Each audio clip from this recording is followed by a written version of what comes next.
मैं तो आप सभी से यही कहूंगा कि बेटे को भले ही आप मत पढ़ाइए, लेकिन आपके घर में अगर बिटिया है ना तो उसे शिक्षित अवश्य करिए, और क्योंकि शिक्षा ही वो एक ऐसा अस्त्र है जिसके माध्यम से पढ़ी लिखी बिटिया समाज के हर बुराई से लड़ सकती है और समाज की सारी गंदगी को दूर कर। जी हाँ दोस्तों, आपने बिल्कुल सही देखा।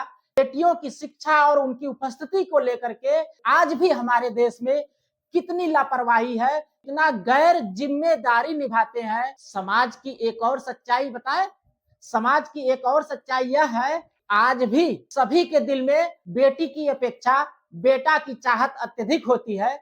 चाहे वो अपने को कोई भी हो, उसके दिल से पूछिए, हमेशा उसके मन में ये बात अवश्य रहती है। क्यों?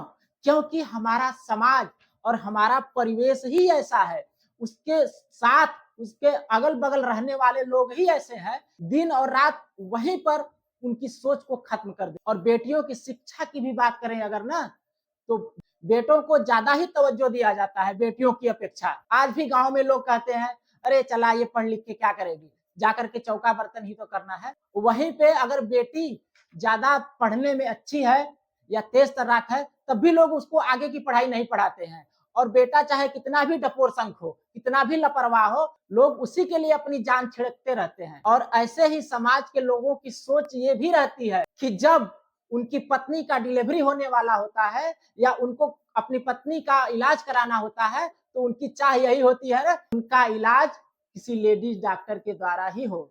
तो आप ही बताइए, क्या उनको ये अधिकार है? जो लोग अपनी बेटियों को शिक्षित नहीं करना चाहते हैं, तो उनको ऐसी सोच भी नहीं रखनी चाहिए कि हमारी पत्नी का इलाज या हमारी बहन बेटी का इलाज कोई लेडीज डॉक्टर ही करे। मैं तो आप सभी से यही कहूंगा कि बेटे को भले ही आप मत पढ़ाइए, लेकिन आपके घर में अगर बिटिया है ना तो उसे शिक्षित अवश्य करिए, और शिक्षित ही नहीं, उसे आगे तक की पढ़ाई अवश्य पढ़ाइए, क्योंकि शिक्षा ही वो एक ऐसा अस्त्र है जिसके माध्यम से पढ़ी लिखी बिटिया समाज के हर बुराई से लड़ सकती है और समाज की सारी गंदगी को दूर कर सकती है। और ये बात मैं इसलिए कह रहा हूं कि अभी भी अगर आंख नहीं खुली है, हम लोग 2024 में आ गए हैं, तो आइए एक छोटा सा आंकड़ा उठा करके देख लेते हैं शिक्षा का और साक्षरता का।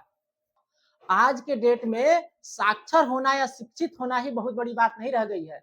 साक्षरता का जो पैमाना लिया जाता है ना, वो सिर्फ इस चीज से लिया जाता है कि आपको किसी एक भाषा में पढ़ने या लिखने आता हो तो आप साक्षर कहलाएंगे। लेकिन साक्षरता में और अच्छी पढ़ाई में अभी भी हमारे देश में बहुत ज्यादा गैप है। अगर साक्षरता की बात किया जाए तो सुनिए, तो आइए आज हम लोग साक्षरता के दर पे भी बात करके देख लेते हैं। सन 2024 में हमारे देश की जो आज भी साक्षरता की दर है वो मात्र 77% ही है। ये तो मात्र साक्षरता की दर है, और अच्छी पढ़ाई की तो बात ही छोड़ दीजिए, केवल ग्रेजुएशन यानी केवल बीए करने वाले लोगों की आप संख्या देखें तो वो मात्र 26 से 27% ही है, और उसमें भी महिलाओं की दशा और खराब है।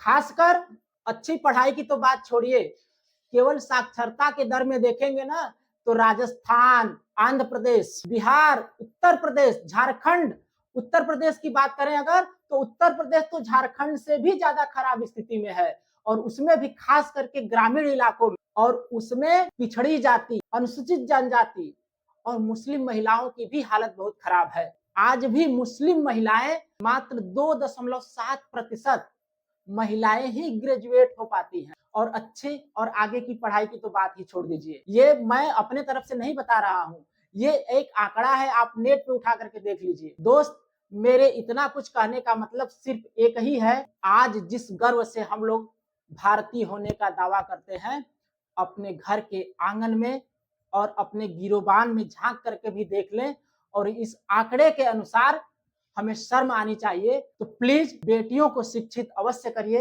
केवल शिक्षित ही नहीं, उन्हें आगे भी पढ़ाइए, उनके लिए कोई अवरोध खड़ा मत करिए, क्योंकि हमें अपने और इस समाज को सभ्य और सुसंस्कृत बनाना है। तो दोस्तों, अगर ये वीडियो और जानकारी जरा सा भी सही लगे, जरा सा भी अच्छा लगा हो, तो प्लीज यार एक लाइक तो कर दीजिए और सब्सक्राइब कर लेंगे। हमारा और आपका जुड़ाव बना रहेगा, हमें मोटिवेशन भी मिलता रहेगा। तब तक के लिए कहीं जाइए मत, फिर मिलते हैं अगले वीडियो में। जय हिंद, वंदे मातरम।